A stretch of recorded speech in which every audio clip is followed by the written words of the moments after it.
Hello everyone, welcome back to another video where today we are going to be doing a video breaking down all the little Easter eggs and references to past Doctor Who I could find within the Doctor Who episode Boom.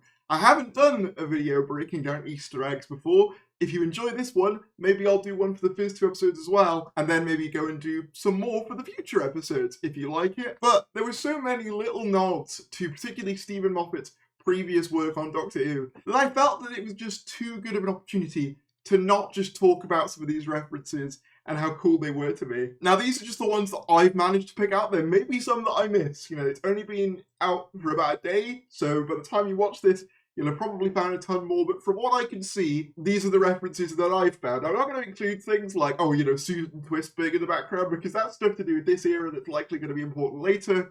And I have a full video coming out in the future on who I think Susan Twist may be. But yeah, enjoy the video. Subscribe if you're new. That would be greatly appreciated. We are trying to get 25,000 subscribers as soon as possible, and any support would be greatly appreciated. We're less than 300 subscribers away from 24,000, so we're really getting there now, and any support would mean a lot. I also have Twitter and Instagram, links are in the description below, and let's just get right into it. So the first reference you are hit with immediately is a reference to Villain Guard, and Villain Guard are in fact essentially the villains of this story. The Villain Guard algorithm is the villain of the story. That is what is allowing this conflict to continue by continuing to kill the soldiers on Kastarion 3, only to supply them with more weapons. But did you know Villain Guard has existed for a very long time? In fact, it goes all the way back to Moffat's first two-parter, The Empty Child and The Doctor Dances. Shortly after being introduced to Captain Jack, the Doctor gets him to show off his sonic blaster to open a door, which gets them talking about where he got it from, and he mentions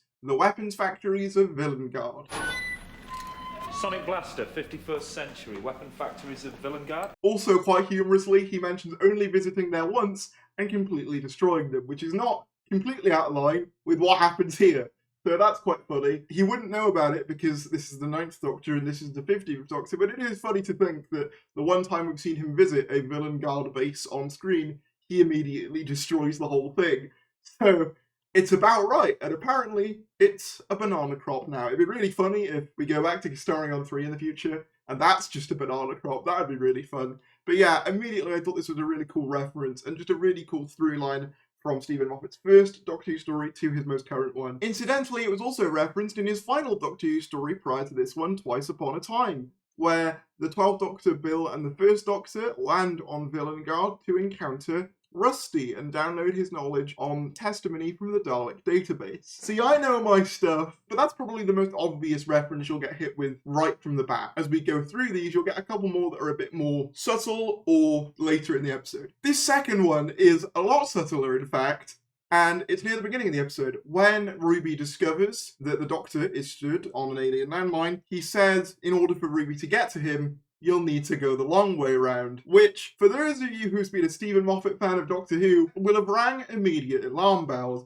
As far as I can remember, the first time this phrase was used was by the 11th Doctor in the story Day of the Doctor, where he refers to Gallifrey and saying he knows where he's going, where he's always been going, home, the long way round. But it's not the only time it was used in Stephen Moffat's tenure. It's also used in the new version of the first Doctor's regeneration in Twice Upon a Time, where the 12th Doctor says that the first Doctor will find out whether he regenerated the long way round, and then it's repeated again in that final scene with the first Doctor. Again, this was a really nice line, very subtle, also made perfect sense for it to be used in that scene, but at the same time, it just made my brain happy to hear those words in that order because of my association to that era. And it kind of sums up, in a way, Moffat himself. He's come home the long way around. It's been 7 years, but he came home the long way around. He is basically the Doctor himself, in a way. Next up, we have the Skyboat song. So this is the song the Doctor sings to keep himself calm while he's on the landmine, and it is used again when the Doctor is trying to get the urn thing off of Ruby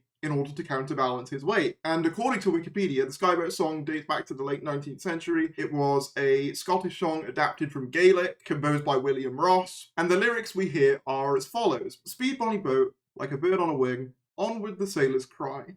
Carry the lad that's born to be king, over the sea to sky. 15 refers to it being a sad song about soldiers at war, but it's not actually the first time the Doctor has referenced that song. In the second Doctor story, Fury from the Deep, he can be seen playing it on his recorder.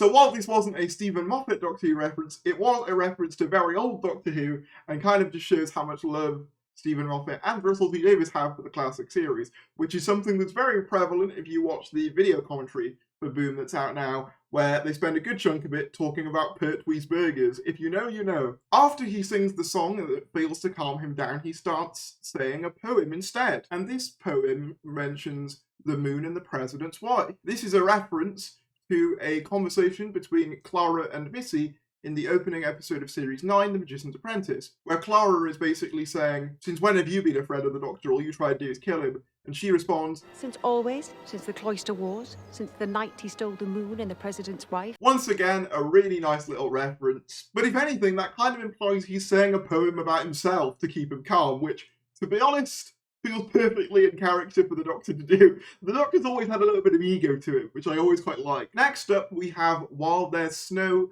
There's Hope." Now, this isn't a direct quote, but it's a near quote. So during the scene where Ruby's snow, which I'll again talk about in a future video, no doubt, starts coming up again, during the scene where she gets shot, 15 says, "Where there's snow, there's hope." This is a reference to the line, "Where there's tears, there's hope," that the 12th Doctor has once Bill has been converted into a Cyberman. Incidentally, both of these events revolve around a companion supposedly dying, for the Doctor. So I think that's a really cool through line, that they would still try and see hope even in the bleakest of scenarios. And that felt like something very much in line with something Moffat would do before. But that wasn't the only snow reference in this episode. If you remember, towards the end of the episode, Ncuti Gatwa will say, "Snow isn't snow until it falls."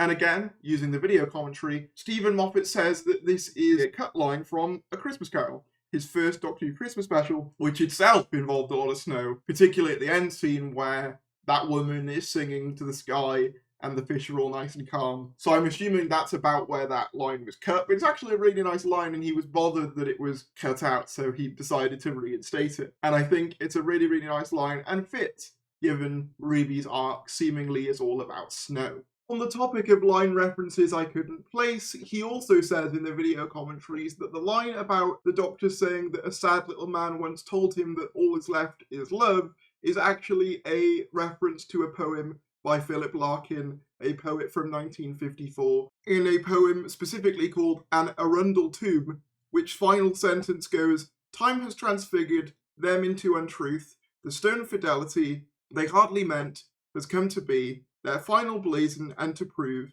our almost instinct, almost true, what will survive is love." So yeah, if you were wondering where that came from, that's where. Finishing off with probably the most obvious one so far, and the one that had me smiling the most. When he says he's going to return, the 15th Doctor says fish fingers and custard are his favourite, when basically requesting them to cook him up some food for when he comes back. Which was a really, really nice little moment that reminded me that no matter how much the Doctor changes, they're still the same person underneath with the same experiences, and I guess the same taste in food. It does make me wonder what other food the 15th Doctor likes to eat. He strikes me as the type of guy who would try and pretend like he could handle a really hot curry, but then very quickly realise that he wasn't cut out for it. Like, he would come in all confident and then he'd come out with his mouth on fire. That's what I imagine for the 15th Doctor for some reason. An honourable mention, though, goes to Google. This is something that the 12th Doctor mentioned regularly, along with his browser history. Particularly the thing that strikes out to me immediately is the scene where he's talking about the bootstrap paradox and Beethoven, and he basically tells the audience to Google the bootstrap paradox. Which might sound like such a minor little reference, but again, it's kind of one of those signature Moffat lines that I loved seeing again. It felt so refreshing after years of not hearing his dialogue to hear all of this stuff. Even if it was the sillier, lighter stuff, it was really fun to hear. But those are all the references I could pick out for the Doctor Who episode Boom. If you found any, be sure to leave them in the comments below. Subscribe if you're new, like if you enjoy, and I will see you later.